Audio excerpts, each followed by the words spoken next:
হারুনের ভাতের হোটেলে যখন তোমরা ভাত খাও তখন এই আন্দোলনের নেতৃত্ব কারা দেয়? এই আন্দোলনকে রাস্তায় কারা লিড করে? এখন আমাদের তারেক জিয়া সাহেবকে দেখা যায় খুব পপুলিস্ট বক্তৃতা দিচ্ছে, মানে আমরা যা শুনতে চাই তাই বলে।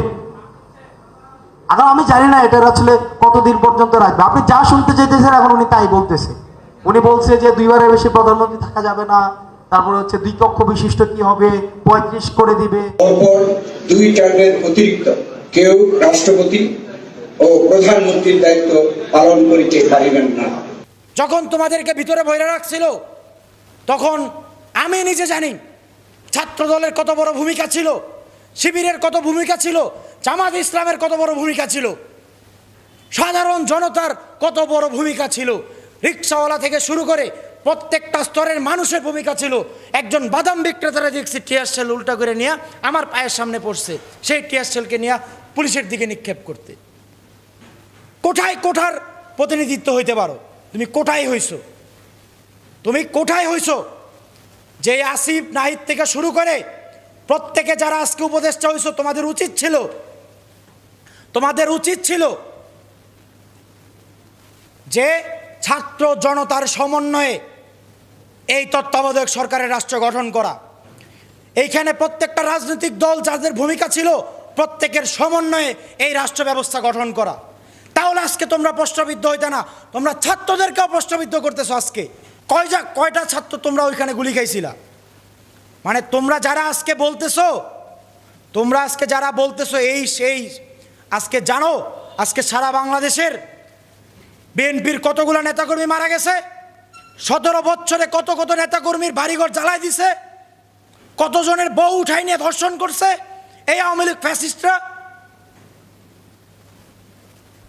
সব খুব একসাথে পুঞ্জীভূত হওয়ার পরেই এই ফ্যাসিস্টদের বিদায় করা হয়েছে। উদ্ধত্তপূর্ণ কথাবার্তা এবং বেয়াদবি। রাজনীতিতে আন্দোলন একটা বিষয়ে আন্দোলন একটা জিনিস, আর রাজনীতির ময়দান আর একটা জিনিস। রাজনীতির ময়দানে সিনিয়র জুনিয়র আছে, ভার্সিটির হলে যেমন সিনিয়র জুনিয়র আছে, সব জায়গায় প্রত্যেকটা স্টেপে সিনিয়র জুনিয়র আছে। মুরব্বীদেরকে সম্মান না রেখা কথা বললে রাজনীতির ময়দান সবার জন্য না। এইখানে ওই যে আপনি যেমন বললেন যে সমন্বয়ক হাসনাত আবদুল্লার কথা, সে অবশ্যই আমাদের জুনিয়র, বয়সে জুনিয়র। সে যদি এই ধরনের কথা বলে, সে এর আগেও বিভিন্ন সময় বিভিন্ন মন্তব্য করছে। এই হাসনাত আবদুল্লাহ আমার একটা বিষয় নিয়ে সে প্রেসে কনফারেন্সে বক্তব্য রাখছিল যে এই আবদুল্লাহরে চিনেন কিনা, আমার নামও আবদুল্লাহ আল হোসাইন, যে তার কি ভূমিকা ছিল। সে লাইভে এসে একটা বক্তব্য দিছিল আমার। আরে তুমি যখন আমারে বিসির ভবনের সামনে জিজ্ঞেস করতা, আবদুল্লাহ ভাইয়া আপনারা বলছেন 2-3 হাজার লোক আসবে এই শহীদ মিনার দিয়ে, 2-3 হাজার লোক কোথায়? আজকে তো একটু কম আসছে। ওই হাসনাত আবদুল্লাহ জিজ্ঞেস করে যে আপনি কে, মানে এখন বিষয়টা হচ্ছে আপনি কে? আরে ভাই আমি না, আমার মতো এরকম হাজারো আবদুল্লাহ, হাজারো সংগঠক পাড়া মহল্লায় সমন্বয় করছে বলেই আজকের এই আন্দোলন সফল হয়েছে। ছাত্র জনতার হাজারো প্রতিনিধি রাজপথে রক্ত ঝরাইছে বলেই আন্দোলনের সফলতা আসছে। এই আন্দোলনে যেমন একজন বাদাম বিক্রেতার ভূমিকা আছে, একজন সবজি বিক্রেতার ভূমিকা আছে, যেমন একজন সচিবেরও এরকম ভূমিকা আছে। রাষ্ট্রের একদম নিম্ন, আমাদের ভাষায় মানুষ তো আমরা সবাই, কিন্তু ক্যাটাগরি যদি করি, ক্যাটাগরি বৈষম্যই তো। এই বৈষম্য আপনারা যদি শুরু করেন তাহলে কিন্তু সমস্যা হবে। এই রাষ্ট্রের প্রত্যেকটা স্তরের মানুষের এই ফ্যাসিস্টে বিদায় করার ব্যাপারে অগ্রণী ভূমিকা ছিল। কোটা আন্দোলন এক জিনিস, স্বৈরাচার হটানো ছিল আরেক জিনিস। যেই সময় ডিবির কার্যালয়ে তোমাদেরকে ভৈরা নিয়ে রাখে, হারুনের ভাতের হোটেলে যখন তোমরা ভাত খাও তখন এই আন্দোলনের নেতৃত্ব কারা দেয়? এই আন্দোলনকে রাস্তায় কারা লিড করে? যাত্রাবাড়ি উত্তরা থেকে শুরু করে সারা বাংলাদেশের প্রত্যেকটা স্তরে স্তরে কারা এই আন্দোলনের নেতৃত্ব দেয়? কাউরি কি নাম ধরে সমন্বয়ক দেওয়া হয়েছিল?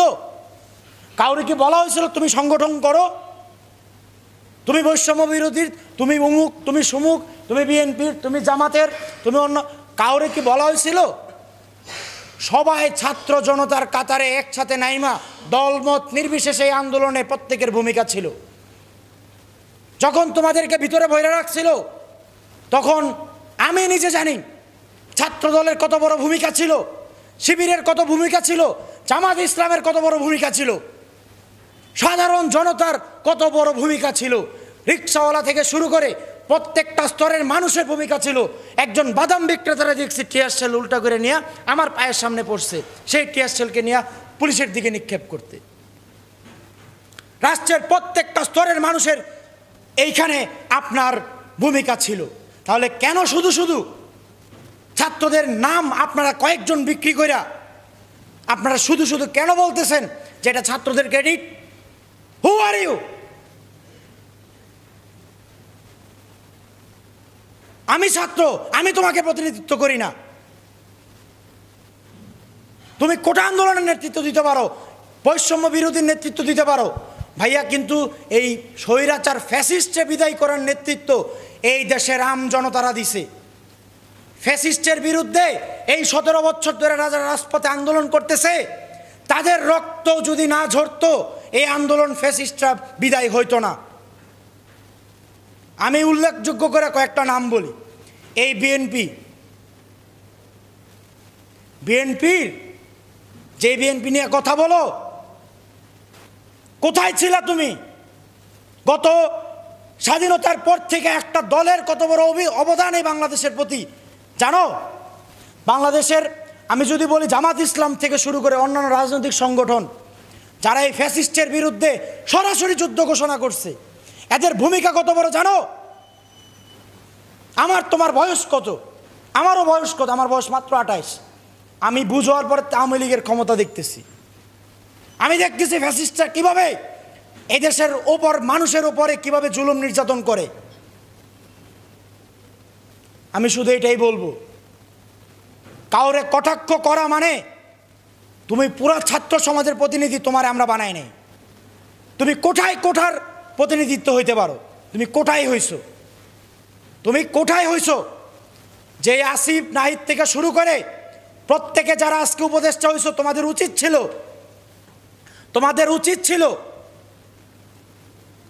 যে ছাত্র জনতার সমন্বয়ে এই তত্ত্বাবধায়ক সরকারের রাষ্ট্র গঠন করা।